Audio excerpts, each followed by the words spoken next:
Okay, so once again, for another a quick talk with Chris, another quickie with Chris. Thank you for renaming my channel On Bed with Chris. But yeah, so today we're going to kind of discuss, go into depth a little bit more with the Forever Project and the principles. So first of all, we'll just go over to Chris and discuss a little bit about the actual principles which you think would be beneficial to actually implement the main kind of lesson you actually want to kind of implement into society as such. Yeah, I've been thinking absolutely, and I've been thinking about forever principles. What are the principles that are going to lead a society to be there in hundreds, maybe thousands of years' time? And if you look at the things that are important in a society, and Maslow talked about it with his principles of need, and I think he started with that, and I think that's where we move from, is every human being, every civilization needs good quality air. We take 30 odd gulps per minute for all of our life. Then there's water, and then there's food, and for food you need soil. So a society that's going to survive into the future sees them as the most important thing to look after and to protect. And they would view any decision that they made against the prism of, well, is this going to protect and enhance the air that we breathe, the water that we drink, and the soil that feeds us? Yeah, so almost along the lines of the permaculture kind of principles. Excuse me. Got that out of my system. Normally not really able to kind of sneeze in an interview, but you just proved that kind of completely wrong there. But yeah, the permaculture principles are kind of like care of land and care of people kind of thing. So it follows kind of along the lines of that thing. So in terms of how does the Forever Project kind of what particular lessons do you kind of bring on a small kind of scale to that kind of thing? I mean, in a practical way. Okay. Because obviously you want to talk about small scale to bring it up to big scale kind of thing. And air is obviously something that we can't necessarily do that much about, other than to rail against leaders who try and dispose of things like a carbon tax. I mean, the idiocy of trying to get rid of something that was protecting the most fundamental asset we need as a civilization. And whenever anyone, I never had anyone say to me, "Oh, that's rubbish, we needed to get rid of that tax." They may have grumbled about the money, but all you would need to do was to just hold up a picture of famous photo of that woman in Beijing with the dust mask on, and you can't see 30 foot behind her. She's in this smog-ridden city, and you compare that to a beautiful field with blue skies. Every human being is going to look at that, and of course they're going to say, well, I want to live in a place where the air that I breathe is going to protect me. So we can only lobby on a grander scale about those sorts of things. But there's indoor air quality, so being conscious and mindful about what we put into our homes and the quality of the products that we use. But the most logical connection is water and nutrients. Okay, so in terms of the smaller scale stuff, that like you said, there's a grander scale principle of it, which is hard to actually kind of implement because it demands more of a kind of a political aspect, and the wheels of change very slow turning basically.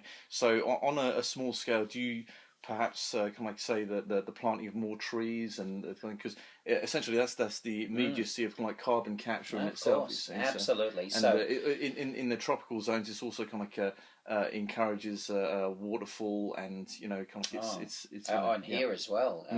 There's no doubt that the mass clearing of millions of hectares of land has made a big difference to our rainfall, because you're not now getting all that water given off from massive 17.5 million hectares of farmland, and some areas are 98% cleared. So you can't have that loss of the catalyzing effect of all that water coming off the trees, which then coalesces with the the rain clouds, and then gives rain. So without that, those clouds can often just drift over. They haven't had that catalyzation. I mean, a rainforest is called a rainforest for that very reason, really. And the fact that we're actually cutting down so many trees in WA, where we actually water is a problem over here, really. So I mean, absolutely.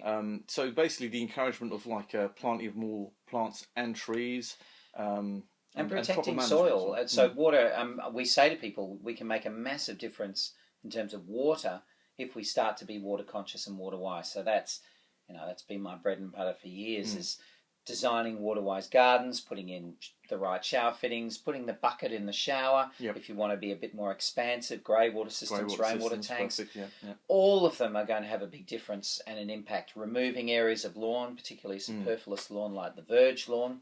So there's lots of things that you can do. And then the soil, obviously growing your own food, you instantly get that connection to soil, and you instantly get, particularly if you follow the principles of sustainability, that the food is only as good as the soil it's grown in. Exactly. And so they're tangible links that people can look into. So for me, a society that's moving in the right direction supports, embodies, and protects anything in relation to looking after the air that we breathe, the water that we are needing, and only 1% of the world's water is potable at any one time. That's incredible. Most of the water is locked up in ice, or of course it's seawater, and we know how expensive that is to turn that into fresh water, and then obviously looking after the soil.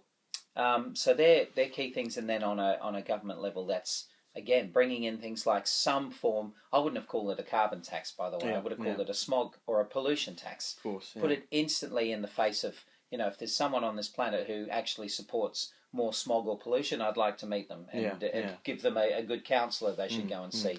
So there's some of the things that I think a sustainable society looks at.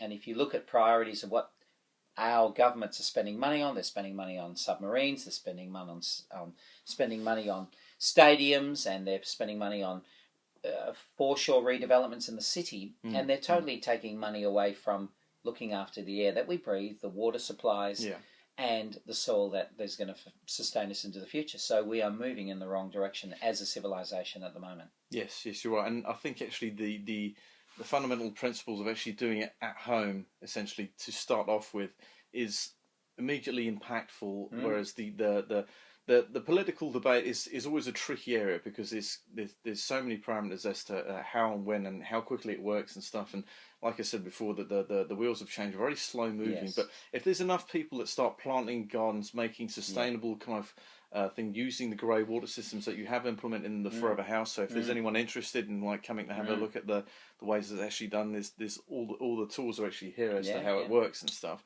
And there is experts here on the open days you actually have that can kind of give you advice as to how to implement these things into your house and stuff.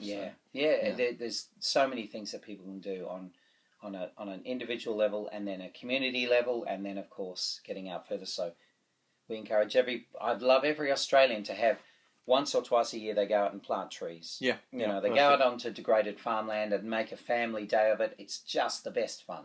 Anyone who hasn't done it, getting involved with the tree planting is just it is absolutely wonderful. I've found that getting involved in these movements and stuff, and it is actually surprisingly beneficial, kind of on like you said, a psychological and spiritual level, really, because you connect with people, and essentially that's what the Forever Project is about. It's all about communities and how to actually kind of make a more of a self-reliant systems to start off with, and then we can work on as it becomes more popular. Then the waves of change will kind of ripple upwards. Essentially, is the idea, really. I think, isn't it? So. Indeed, and I think we can end on. There's a wonderful quote from Wayne Dyer, and I'm not sure if it was his originally, but the thing that gives me hope, and this fantastic saying: "There's nothing more powerful than an idea whose time has come." So when you think of it in that sense, plugging away and talking the talk, walking the talk, and that consciousness is rising all the time. And sooner or later we'll look around and go, what? We had politicians who dismantled programs to try and protect the air that we breathe and look after the soil that's going to feed us into what madness was that? And so that consciousness is just evolving, and we just have to continue to do whatever we can to bring that to speed as quickly as possible. And once it becomes the norm, then that's when you'll get the big changes occurring. Perfect. Well, there you have it, folks. Okay, so for more information on the internet, what's the website again? So just go to www.theforeverproject.com.au and you'll find lots of stuff there. Perfect. Well, thanks very much, Chris. Another afternoon in bed with Pierre doesn't get any better than that. We talked about this. Okay.